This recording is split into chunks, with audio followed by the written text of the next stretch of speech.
Hello everyone, welcome back to my channel. আজ আমি আপনাদের রান্না করে দেখাবো হালিম। হালিম রান্না করার জন্য আমি এখানে রাঁধুনি হালিম মিক্স নিয়েছি। এখানে দুইটি প্যাকেট আছে, একটি হলো হালিম মিক্স, একটা হলো মশলা। আমি এখানে হালিম মিক্সটি একটি পাত্রে ঢেলে নিচ্ছি। এখানে ফুটন্ত গরম জল দিয়ে হালিম মিক্সটি ভালো করে মিশিয়ে নিতে হবে। 10 থেকে 15 মিনিট ভিজিয়ে রাখতে হবে। চুলায় একটি প্যান দিয়ে প্যানটিকে ভালো করে গরম করে নিতে হবে। এখানে পেঁয়াজ বেরেস্তা করার জন্য পেঁয়াজগুলো দিয়ে দিতে হবে।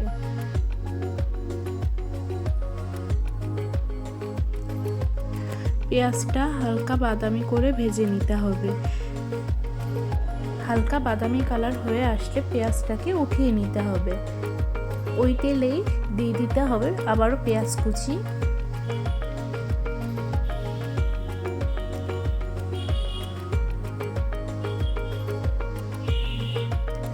ভালো করে নাড়াচাড়া করে এখানে একে একে সব পরিমাণ মশলা দিয়ে নিতে হবে।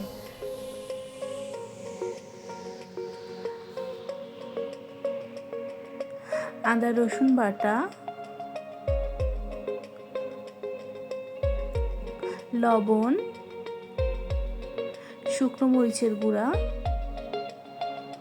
হলুদের গুঁড়া,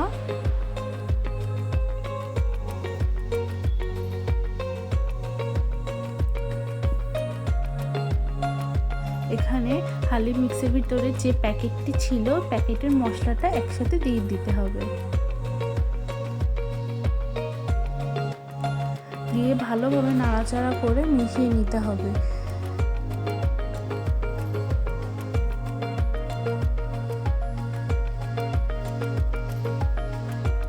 এখানে আমি সামান্য পরিমাণ জল দিয়েছি যাতে মশলার তলাটা পুড়ে না যায়।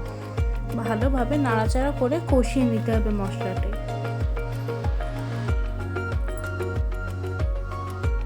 মশলা ভালোভাবে কষানো হয়ে গেলে এখানে ছোট টুকরো টুকরো করে রাখা মাংসগুলো দিয়ে দিতে হবে। আমি এখানে খাসির মাংস ব্যবহার করেছি, আপনারা চাইলে যে কোনো মাংস ব্যবহার করতে পারেন। ভালো করে মশলাটি মাংসের সাথে কষিয়ে নিতে হবে। মাংস থেকে তেল বেরিয়ে গেলে এখানে সামান্য পরিমাণ জল ব্যবহার করতে হবে। মাংসগুলো সিদ্ধ হওয়ার জন্য যে পরিমাণ জল লাগে আপনারা সেরকম পরিমাণে জল দিবেন। মাংস ভালোভাবে ফুটে গেলে জল শুকিয়ে তেল বেরিয়ে আসলে এখানে আগে থেকে ভিজিয়ে রাখা হালিম মিক্সটি দিয়ে দিতে হবে। দিয়ে একটু নাড়াচাড়া করে সব একসাথে ভালোভাবে মিশিয়ে নিতে হবে।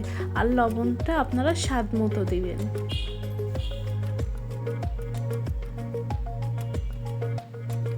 এখানে ভালোভাবে সব কিছু একসাথে মিশিয়ে নিয়ে এখানে পরিমাণ মতো জল দিতে হবে।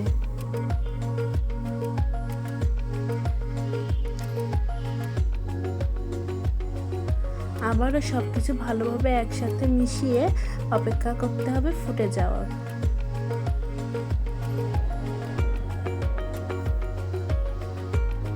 ফুটে হালিমটি যখন ঘন হয়ে আসবে তখন গরম গরম পরিবেশন করতে হবে।